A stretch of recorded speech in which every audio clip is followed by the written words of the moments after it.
magpiprito tayo. Char. Magpiprito lang yan guys. Iprito natin tong karning to. This is part of belly pork or pork belly, ganarn.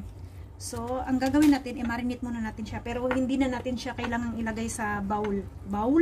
Sa bowl. So, dyan na natin siya guys. Diretso na yan.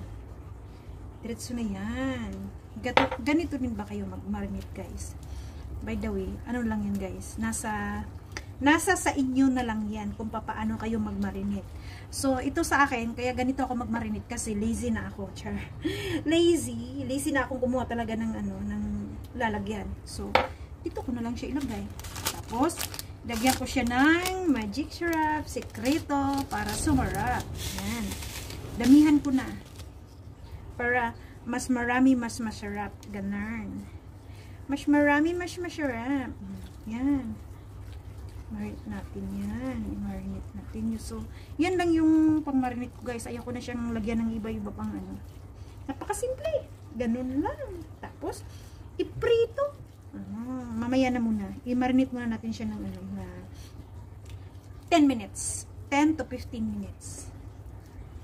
Yan. Inano ko pala to guys. Blinange ko muna siya ng mga 5 minuto. Blinange. Yan o. 5 minuto ko siyang naka-blanch. So, ayan. Pahingahin muna natin siya ng 10 to 15 minutes.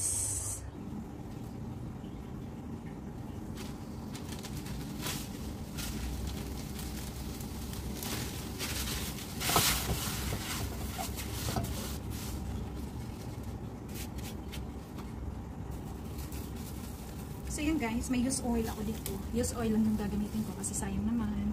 So gagamit na ako ng use oil. Ayan. Kasi tatapon ko lang naman din siya after nitong iprito ko siya. So, gagamitin ko na yung use oil. So, hindi ko na siya hintayin na sobrang uminit guys. Kasi magtatalsik ka sa mamayo. Kaya, isa ko na siyang ilagay. Hindi ko na siyang hintayin na sobrang uminit.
tayo ng leafy plant. Ayun. So, kailangan natin ng glutinous rice.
So, ayun na nga guys. Tapos na. And let's eat!